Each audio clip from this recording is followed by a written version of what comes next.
I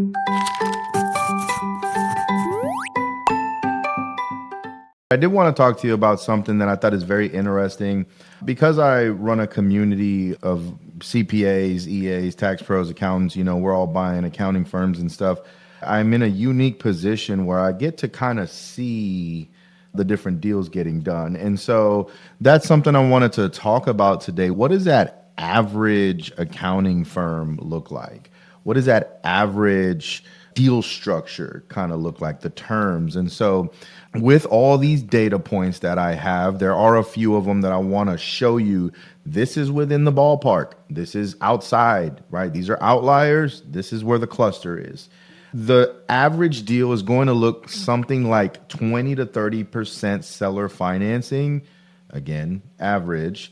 But we are going to average put down 5% down payment. So, and it's actually the SBA, via the SBA acquisitions, it's actually normally 10%, but I'll talk to you in a minute about how we get it down to 5% down payment. The SBA is going to finance the rest. So again, seller financing 20 to 30%, our down payment, our cash infusion in that is going to be 5%, and then the SBA does the rest. As far as what are those seller financing terms, because the SBA terms are kind of, I don't want to use the word fixed because it's actually a variable interest rate that adjusts every quarter, but the terms are more kind of, you can't really negotiate. They're not negotiable, right? SBA does a 10-year loan with whatever the variable interest rate is. I think right now it's somewhere around 10 and a quarter. Now, if you have real estate with your deal, you could probably get 15, 20, max is 25 years. If 51% or more of the total project is real estate, then you're automatically pushed to the max. If it's something between 0 and 51%, you'll get some sort of blended term. But in general, 10 years, 10 and a quarter interest rate. What's more negotiable is the seller note and the terms of that seller note. And so that what I'm seeing as the cluster of data of deals getting done is about 5 years and about 5% interest. Now back to how we're able to get that 10% down payment down to 5%. Well, there's something the SBA has called a full standby. And what a full standby is, as long as the seller doesn't touch that note for the life of the loan, 120 months, let's say 10 years, as long as they're willing to not touch that small component of it, the SBA will allow you to reduce your 10% down payment down to 5%. So that's how we're able to get our deals for 5%. If you already own a firm, there are ways to structure 100% SBA financing for your deal. No money out of pocket. Let's go find a deal that cash flows. Boom, you're good to go.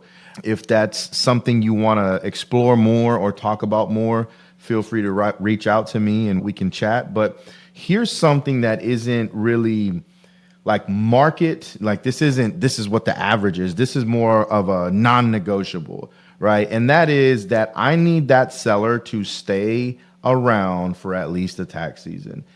If a seller wants to grab the keys, throw them at you, and disappear to Cabo, I'm just not interested. Like, that's just not something that is high risk. You are going to be able to keep your clients, reduce that client attrition rate if you can have them stick around. Now, look, outside of busy season, maybe it looks like a couple of days a week. During tax season, that's when I need you full time.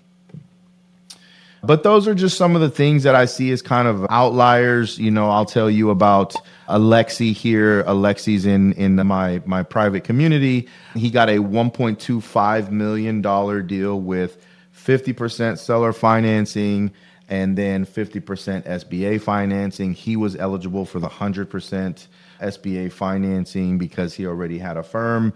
So, and it's actually a really interesting deal. I have the details here. It's a purchase price of $1.25 million. The revenue on that firm was $1.15 million. And then the net cash flow to the owner before the debt service is $510,000 a year. I mean, that is a solid freaking deal to buy for no money out of your own pocket. The way he structured it was 50% SBA financing, which is 625,000. Then this was kind of interesting. You don't see this normally, but the seller had a $150,000 SBA EIDL loan. So Alexi is going to assume that $150,000 loan, which is a great strategy because instead of an additional $150,000 in debt to the SBA at a cost of the 10.25%, this EIDL loan is currently at a 3.75% interest rate. So that's a really cool way to shift your cost of debt from the new SBA loan you're getting and keep it at a lower cost of debt for you. And then finally, he had the seller financing, which was $475,000 over 5 years. So that is a really great structure. But again, guys, these are outliers. Myself, I've done 100% seller financing. I've done 70% seller financing. But if you like, what we really need to focus on is what is the market doing, and then am I okay in kind of in that cluster, and then I can get more aggressive from there, right? But at least understand where the cluster of data is.